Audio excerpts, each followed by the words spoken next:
Ludhiana waste Bharatiya Janata party आदरणीय नरेंद्र मोदी जी ने जीवन गुप्ता जी जो मेरे भी बड़े पुराने मित्र रहे हैं, इस चुनाव को देखने के लिए मिल रहा है। मैंने यह महसूस किया है कि लोग इस बात को लेकर के लोग उनसे तंग आए और कांग्रेस की गलत नीतियों के कारण ही आम आदमी की सरकार चुनी, परंतु आम आदमी ने फिर नरेंद्र मोदी जी के साथ जाएंगे और उसकी नींव अब 19 तारीख को लुधियाना वेस्ट से कमल का फूल खिल करके जीवन जी को विधानसभा में भेज करके उसके ऊपर मोहर लगाने का काम ये लुधियाना के लोग करेंगे। लुधियाना से ही ये पूरे पंजाब को, पूरे देश को यहाँ के लोग संदेश देने वाले हैं।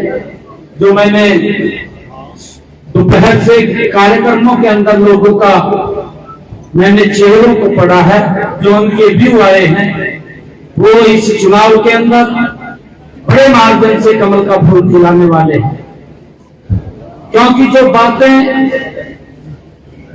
आम आदमी ने कही हैं उन बातों के ऊपर खरा नहीं उतरते। पंजाब लगातार पीछे जा रहा है। जो लोग नशे से पैसा कमा करके जेब में रखते हो तो नशा कैसे खत्म हो जाएगा? जो नशे को खाई 1000 करोड़ रुपए, आज हरियाणा में गरीब व्यक्ति को अगर कोई दिक्कत बीमारी आ जाती है उसको इलाज की चिंता नहीं है, इलाज की चिंता हमारी सरकार को है। हमने जो कहा था उसको पूरा किया है और यहाँ पर उस योजना से लोग वंचित हैं। केंद्र जो योजनाएं भेज रहा है उनको भी लागू करने में ये सरकार नाकाम रही है। मैंने कहा है कि ये सरकार कांग्रेस के रास्ते पर चलते हुए उससे 2 कदम तेज गति से चल रही है। जो रास्ता भ्रष्टाचार का कांग्रेस ने लिया था, आम आदमी सरकार भी गति से उसी रास्ते के ऊपर कांग्रेस वाले पे 2 कदम गति से ज्यादा चल रही है। और उसका परिणाम है कि अपनी उस भ्रष्टाचार को छुपाने के लिए समय समय पर जब वो कोई जवाब आप जैसे जागरूक पत्रकार पूछते हैं कि आपका ये विधायक, आपका ये मंत्री ये भ्रष्टाचार में फंस गया है, तो फिर उसके ऊपर FIR दर्ज करने का भी काम यही सरकार करते हैं। और अपनी नाकामियों को छिपाने के लिए कि लोगों के अंदर इस प्रकार का वातावरण खड़ा किया जाए कि सरकार ट्रांसपेरेंसी से काम कर रही है, परंतु जितनी भ्रष्टाचार इस सरकार के अंदर चल रहा है उससे पंजाब का हर नागरिक आज वाकिफ हो गया है। और आने वाले समय के अंदर यहां से आम आदमी की सरकार को भी बाहर भेजने का काम यहां के लोग करेंगे।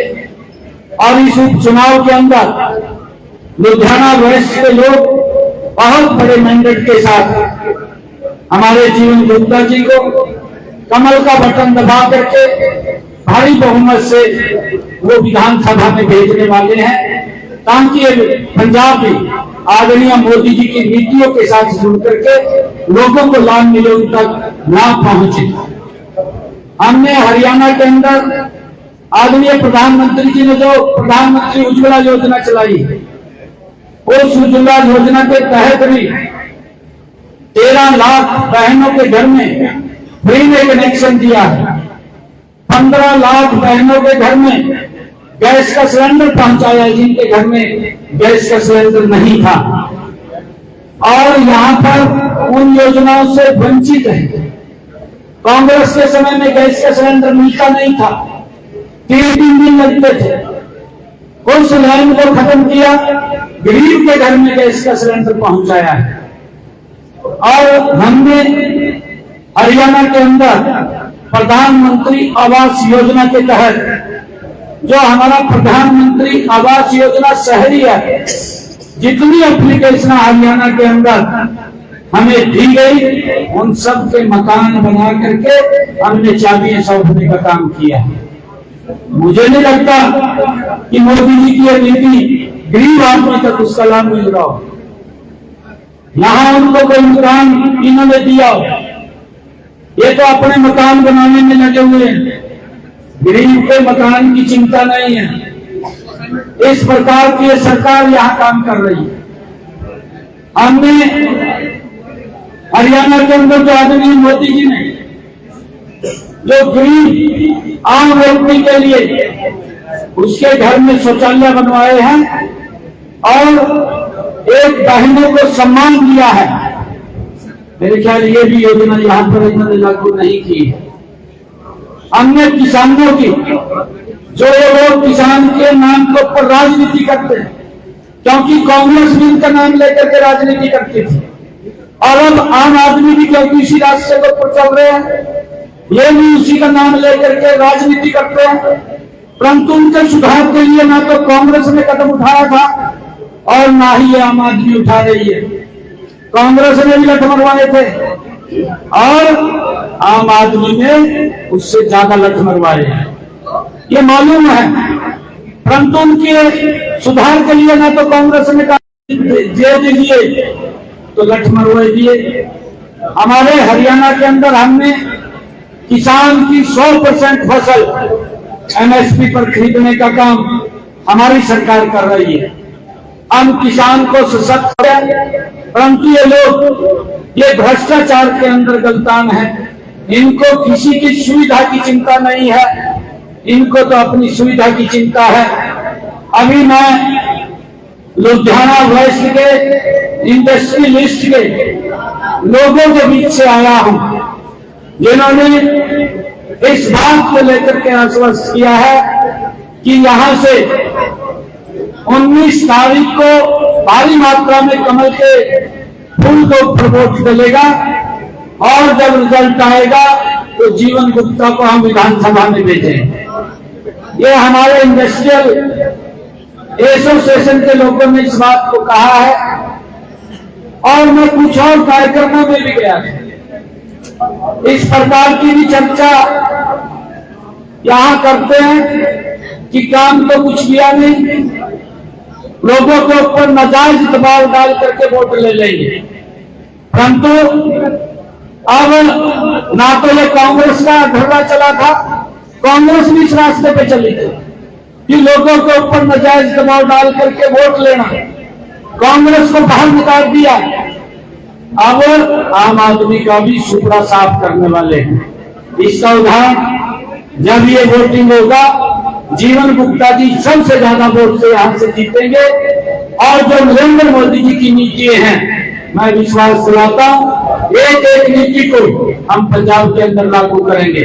पंजाब को भी विकास की गति में ये पीछे न रहे, ये विकसित राष्ट्र में ये आगे रहे, उसको लेकर के हम काम करेंगे, योजनाबद्ध तरीके से काम करेंगे। क्योंकि हमारी नीति भी स्पष्ट है, हमारी नीयत भी स्पष्ट है, हमारा नेतृत्व भी मजबूत है। कांग्रेस का, आम आदमी का ना तो नीति भी स्पष्ट है, ना इनकी काम करने की नीयत है और इनके नेतृत्व का तो पता ही नहीं है। दोनों के दो भ्रष्टाचार में पड़े ऊपर के।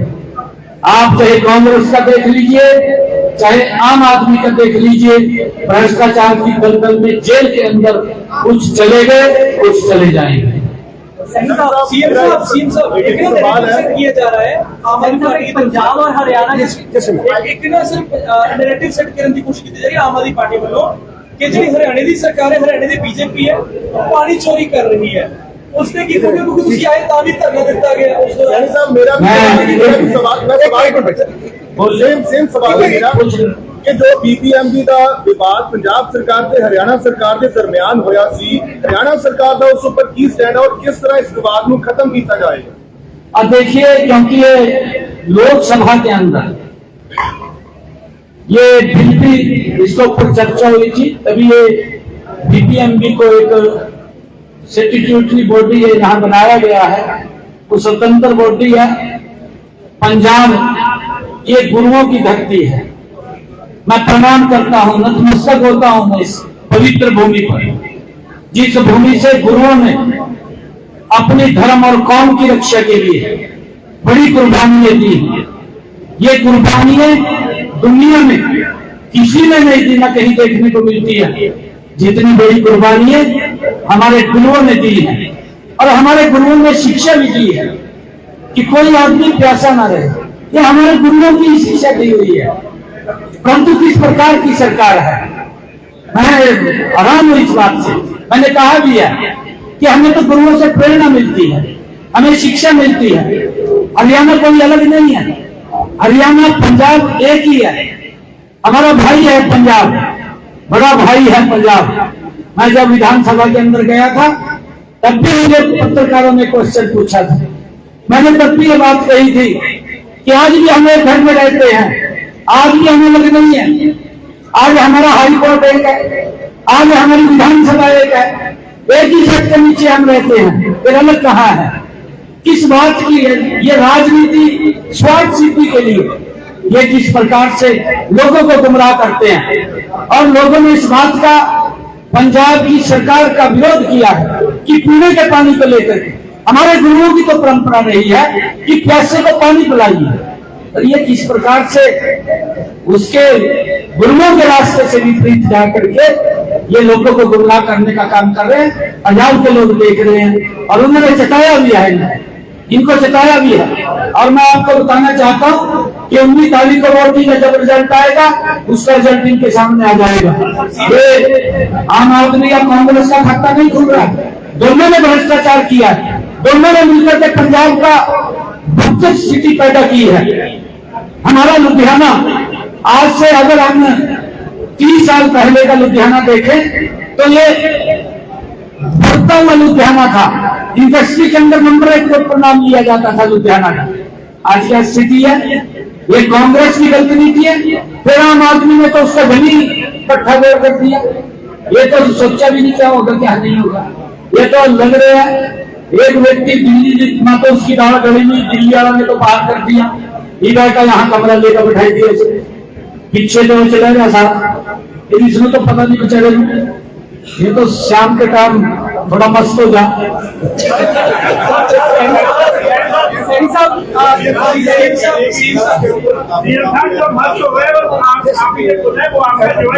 हाँ जी, हरियाणा का जवाई है, आपने जो बोला जो मस्त हो गए यार मन में यूँ थोड़ी पता था हमारा जवाई ऐसा निकला था।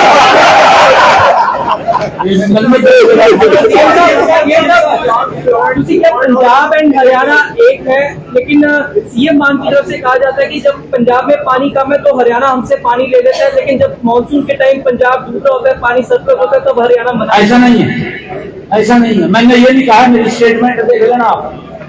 मैंने पत्रकारों के बीच में ये बात कही है क्योंकि इन्होंने इस बात को लेकर के गुमराह किया कि हमारे पास पानी नहीं है।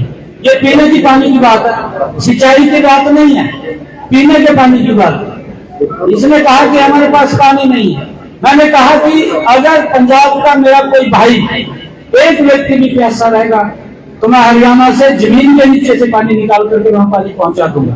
मैंने ये बात कही है। एक भी व्यक्ति को पंजाब के हम प्यासा नहीं रहने देंगे, परंतु राजनीति बंद करें इसके ऊपर। राजनीति नहीं करनी चाहिए पीने के पानी। आपको विलन डिक्लेयर कर रही है आम आदमी पार्टी के, हरियाणा के विलन हुआ पानी के मुद्दे पे, वो नैरेटिव कैसे तोड़ोगे? आम आदमी पार्टी को लीडर से बात नहीं, मैंने कहा है ना, कह रही है कि आपके आने से बीजेपी को लॉस हो रहा है। देखिए अब ये जितना झूठ इन्होंने बोला है, ये तो मंच के ऊपर ये खड़े होकर के बोलते थे कि मैं कट्टर ईमानदार हूं, मेरी पार्टी कट्टर ईमानदार है। और मैं आपको एक और बात बता देना चाहता हूं, कांग्रेस और आम आदमी कमरे में बैठ करके एक ही थाली में भोजन करते हैं। इसका उदाहरण है, ये एक दूसरे को गाली देते थे, एक दूसरे को गाली देकर के एक दूसरे से समझौता कर लिया। मेरे हरियाणा में कर लिया, जहां से मैं सांसद था वहीं पर खड़ा कर दिया एक व्यक्ति, कांग्रेस ने और आम आदमी ने मिलकर के। परंतु उसको अपने मुंह की खानी पड़ी, उसको वहीं दिल्ली भेजना पड़ा वहां के कुरुक्षेत्र के लोगों ने। अब इनका पर्दाफाश हो चुका है, अब इनका झूठ नहीं चलेगा। अब मैं आपको एक और बात बता रहा हूँ, मैं अभी जा रहा था रास्ते में, रिपोर्ट तो कुछ मिला नहीं है, इन्होंने ने खड़े कर दिए 2-4 लोग वहां, वो काले वो लेकर के झंडे, हाथ में काले झंडे लेकर, जो आपने कही है बात, परंतु उससे कोई फर्क पड़ने वाला नहीं है। हरियाणा के अंदर भी कांग्रेस ने और आम आदमी ने, इनको मालूम है, मिलकर के जब मैं चुनाव लड़ रहा था खूब काले झंडे दिखाए, परंतु सुपना साफ करके घेर दिया। तीसरी बार भारतीय जनता पार्टी की सरकार बड़े मैंडेट के साथ बनी है। लोग चाहते हैं, लोगों की सोच है कि मोदी जी जिस गति से देश को आगे बढ़ा रहे हैं, पंजाब भी पीछे न रहे, पंजाब की गति से आगे बढ़े। इनको जवाब देने का काम अभी यहाँ के लोग करेंगे। मैंने बता दिया, ये बता दिया, मैं आपको फिर कह रहा हूँ, हमारे पंजाब के अंदर भी और हरियाणा के अंदर भी इतना पानी होगा कि यहाँ पर किसी व्यक्ति को आवश्यकता नहीं पड़ेगी। मैं इन लोगों को कह रहा हूँ कि इस घटिया राजनीति को छोड़िए, आम आदमी के नेताओं को भी, कांग्रेस के नेताओं को भी मैं ये बात कह रहा हूँ कि ये पानी की राजनीति छोड़िए। पानी बहुत है, पानी की कमी नहीं, बरसातों के अंदर हम उसको वेस्टेज बाहर छोड़ते हैं, पानी की कहीं कोई कमी नहीं है।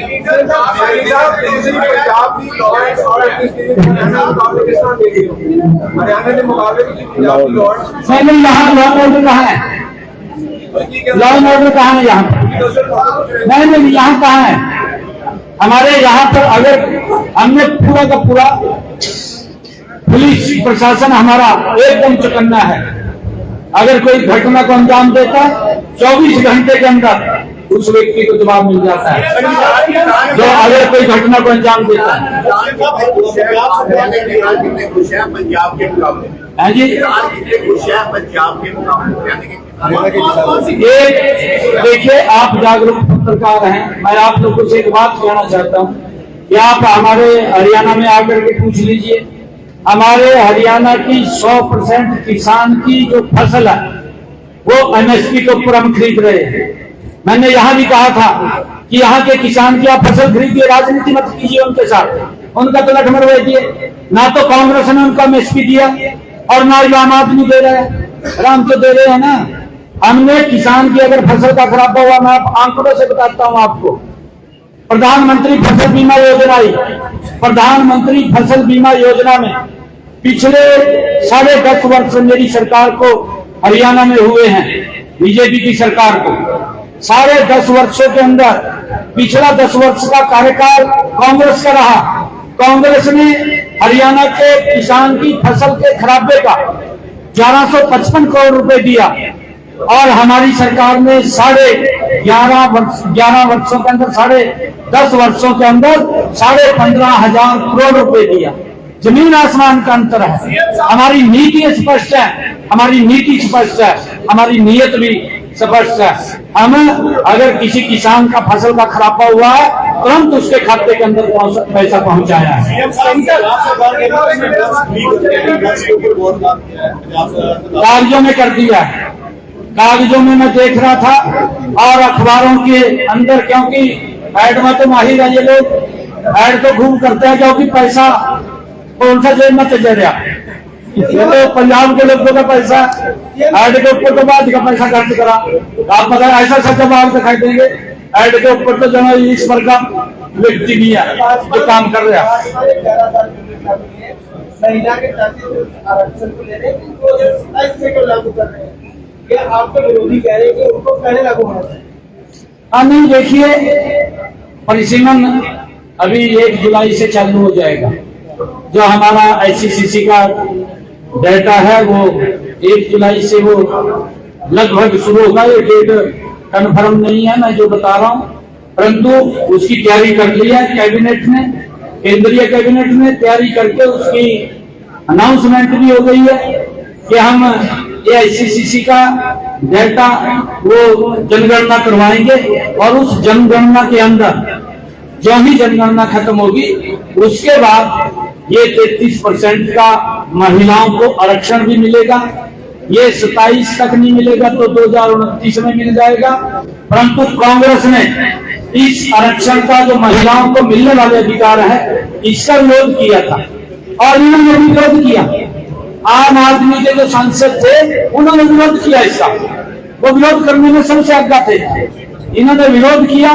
परंतु मोदी जी ने ये स्टैंड लिया कि हम महिलाओं को 33% का आरक्षण देंगे और वो देंगे। उसका लोकसभा के अंदर बिल पास हुआ है, नारी शक्ति बंधन बिल, उसको हमने पास किया। सीएम साहब एक मिनट हमें भी पूछने दो, हम भी आए। पूछो, मुझे कोई बात नहीं। सीएम साहब आप कह रहे हैं कि मोदी सरकार ने किसानों को मजबूत किया। अगर किसानों को मजबूत किया है तो फिर पंजाब में किसान नाराज हुए, मतलब 20 लाख से ज्यादा किसान नाराज। लोकल सरकार के काम नाराज होते हैं, लोकल सरकार।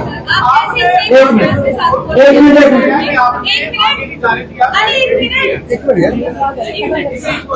तो आप कैसे इतने विश्वास के साथ कह रहे हैं कि आप पंजाब में अपनी सरकार बनाएंगे और अपने बलबूते पे आप एक भी बात। मैं आपको बताना चाहता हूँ मोदी जी ने पिछले 11 वर्षों में किसान के लिए क्या क्या किया, आप गिनना और इनको छापना भी, लिखना भी। मैं आपको बताना चाहता हूँ मोदी जी ने किसानों के लिए उनका एमएसपी लगातार बढ़ा करके दिया है। जो इन्होंने कहा था कि एमएसपी को खत्म करेंगे, लगातार एमएसपी दिया है बढ़ाकर। मोदी जी ने प्रधानमंत्री फसल बीमा योजना दी, जिसका मैंने जिक्र किया है कि हमने हरियाणा के अंदर ये डबल इंजन की सरकार है, 15,500 करोड़ रुपया किसान को दिया है, इसका मैंने जिक्र किया है। आदरणीय मोदी जी ने प्रधानमंत्री कृषि सिंचाई योजना वो लागू की है, जिसके ऊपर किसानों को 90% की सब्सिडी उसमें दी जा रही है। मोदी जी ने इन्हीं 11 वर्षों में किया है ताकि किसान का पानी वेस्टेज न जाए, वो पाइप दबा करके अपने प्रति एकड़ के अंदर वो पानी पहुंचा सके। ये मोदी जी ने सब्सिडी दे करके काम किया है। और मोदी जी ने जो किसानों के लिए जो सोलर पंप हैं ट्यूबवेल के ऊपर सब्सिडी दे करके जो 5 HP 10 HP की मोटरें थी हमारे किसानों की, उनको सोलर से किया है, सोलर से जोड़ने का काम किया है। ये मोदी जी ने इन्हीं 11 वर्षों में किया है। और मोदी जी ने जो किसानों को लाभ पहुंचाए हैं उसका चर्चा आज हर व्यक्ति करता है, परंतु ये योजनाएं ये पंजाब में लागू नहीं है। इसके कारण से पंजाब का किसान वो इस सरकार से नाराज है, इन सरकारों से नाराज है। हम ये देखते हैं कि अगर कहीं किसी किसान को दिक्कत आती है उसका समाधान भी हम करते हैं, बैठ करके करते हैं, उनके साथ बैठ करके उसका समाधान निकालते हैं। और यही कारण है कि हम किसानों को उनकी फसल का उचित मूल्य हमारी सरकार दे रही है। हमारे यहाँ पर बाजरे का जो किसान, पंजाब में भी है बाजरा, किसान जो बाजरा उगाता है पंजाब के अंदर उसको उसका पूरा लाभ नहीं मिलता, परंतु हम उसको एमएसपी दे करके पूरा लाभकारी मूल्य दे रहे हैं। हमारा सब्जी का किसान है हरियाणा के अंदर, हम उसको भावांतर भरपाई दे रहे हैं। अगर किसान आलू उगाता है, आलू के रेट मंडी में कम जाते हैं तो उसका ऊपर का जो खर्चा है वो हरियाणा सरकार वहन करती है, परंतु यहाँ नहीं देते हैं, यहाँ उससे वंचित है। इस कारण से यहाँ का किसान सरकार से नाराज है, यहाँ की सरकार से नाराज है, वो ऊपर की सरकार से नाराज नहीं है। सीएम साहब, 1 अक्टूबर से लेकर दिसंबर तक हरियाणा और पंजाब में पराली के मुद्दे के ऊपर काफी बहस होती है। हरियाणा में आप क्या एफर्ट्स लगा रहे हैं कि पराली जो बर्निंग है उसको डिक्रीज किया जाए, और पंजाब में आप कैसे देखते हैं कि क्या पंजाब में क्या होना चाहिए? आप पराली के मुद्दे के ऊपर जो आपने कहा है ये अच्छा क्वेश्चन पूछ लिया है, क्योंकि दिल्ली में आम आदमी पार्टी का वो मुखिया था, वही मुख्यमंत्री था, और जब सर्दियां आती थी, सर्दियों के समय में इस प्रकार का दुष्प्रचार कर देता था कि आप पंजाब के किसान, हरियाणा के किसान अपनी पराली जलाते हैं, वो धुआं दिल्ली में आ जाता है, इकट्ठा हो जाता है और उससे पोल्यूशन होता है। ये बात तो टीवी के ऊपर बोलता था, सबके सामने बोलता था कि पंजाब का किसान और हरियाणा का किसान ये पोल्यूशन करता है, परंतु हमने अपने किसानों के लिए कि वो पराली न जलाएं, हमने उनको सब्सिडी दी, हमने बजट का प्रावधान किया अपने बजट में, और सब्सिडी दे करके हमने लगभग 100 करोड़ से ज्यादा हमने उसके अंदर बजट रख करके उनको चाहे रीपर है चाहे बेलर है उसके ऊपर सब्सिडी दी, और किसान पराली न जलाए उसके लिए 1000 रुपए प्रति एकड़ दिया। अभी हमने घोषणा की कि इसको 1000 से बढ़ा करके 1500 रुपए देंगे। हम 1500 रुपए दे रहे। हमारे किसान ने पराली नहीं जलाई, हमने उसके निस्तारण के लिए बिजली संयंत्र लगाए जिसके अंदर वो पराली पत्ती या फन्ने गेहूं के इकट्ठे करके उसमें ले जा सके, वो लगाए। और उसके कारण से हमारे किसान ने उसमें आग नहीं लगाया, क्योंकि उसका इनकम का वहां भी साधन है, और हम 1000 रुपए हम भी दे रहे थे। और उसका परिणाम ये निकला कि माननीय सुप्रीम कोर्ट ने पंजाब की सरकार को इस बात के लिए चिताया, फटकार लगाई है कि आप हरियाणा से सीखिए, कि हरियाणा के सरकार ने किसानों के हित में ठीक काम किए हैं, उनसे आप सीखिए, यहां भी आप करिए।